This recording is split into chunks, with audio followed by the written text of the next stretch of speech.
Hi hello welcome to my channel. ఏం చేస్తున్నారండి? అందరు బాగున్నారా? నేను కూడా చాలా బాగున్నాను. ఈరోజు మార్నింగ్ రొటీన్ చూసేద్దాం వచ్చేసేయండి. ఎర్లీ మార్నింగే హాట్ వాటర్తో స్టార్ట్ అయ్యేది కదా, ఇక్కడ హాట్ వాటర్ మిక్స్ చేసుకుంటున్నానండి. ఇంక ఈరోజు టిఫిన్ వచ్చేసి పూరి అండ్ పెద్ద శనగల కర్రీ అయితే చేస్తున్నానండి. ఇంకా రైస్ కూడా అయిపోవచ్చింది. ఇక్కడ ఆనియన్స్ గోల్డెన్ బ్రౌన్ కలర్లో ఫ్రై చేసుకున్న తర్వాత అల్లం వెల్లిగడ్డ వేసుకుని టమాటా కూడా కచ్చాపచ్చాగా మంచిగా ఇట్లా చేసుకోవాలి. టమాటాలని అవి కూడా ఆయిల్లో ఫ్రై చేసుకున్న తర్వాత ఉప్పు కారం అయితే యాడ్ చేసుకోవాలి. ఈ శనగల కర్రీకి పెద్ద మసాలా అయితే ఏమీ వేయాల్సిన అవసరం ఉండదండి. అది ఫ్రై అయిన తర్వాత మనం ముందుగా బాయిల్ చేసుకున్న శనగల్ని యాడ్ చేసుకుని కొంచెం వాటర్ అయితే యాడ్ చేసుకోవాలి.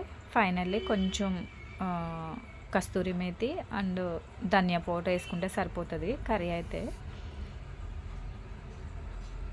పూరీలో కాబట్టి ఇలా అయితే బాగుంటుంది కొంచెం. ఇంక ఇక్కడ పూరీ కూడా చేసేస్తున్నానండి. పిల్లలు స్కూల్ టైం అవుతుంది కదా, పూరీ మంచిగా పొంగుతుంది కదా. నాకు ఇట్లా పొంగితే పూరీలు చాలా ఇష్టము. నేను చేస్తున్నాను, మా హస్బెండ్ అయితే ఫ్రై చేస్తున్నాడు.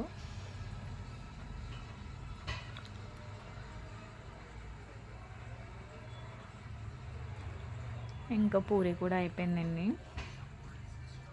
ఇంకా పూరి అయిపోయింది కదా, ఇంకా పిల్లలకైతే బ్రేక్ఫాస్ట్ పెట్టేస్తే పెద్ద పని అవుతుంది. ఇంక ఇక్కడ నేను పిల్లలకైతే టిఫిన్ పెట్టేస్తున్నాను, మా హస్బెండ్కి పిల్లలకి.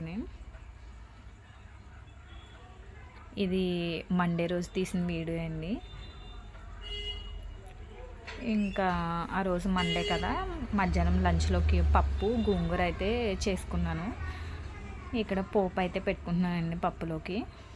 పప్పు గోంగూర చాలా బాగుంది. ఇంకా పిల్లలకి లంచ్ బాక్సెస్ కూడా పెట్టాను. చిన్న ఆయన అయితే నాకు చికెన్ కర్రీయే కావాలి అన్నాడు. సండే రోజు మిగిలిన కర్రీ ఉంటే ఆయన వేసుకుని వెళ్ళిపోయిండు. పిల్లలు వెళ్ళిన తర్వాత కిచెన్ అయితే ఇలా ఉంటుంది, మన కిచెన్ అవతారం అయితేనే. వీళ్ళు వెళ్ళిన తర్వాత వీళ్ళని పంపించేసి నీట్గా పెట్టుకోవాలి. ఉంటానండి, నెక్స్ట్ వీడియోతో కలుతాను. Bye bye.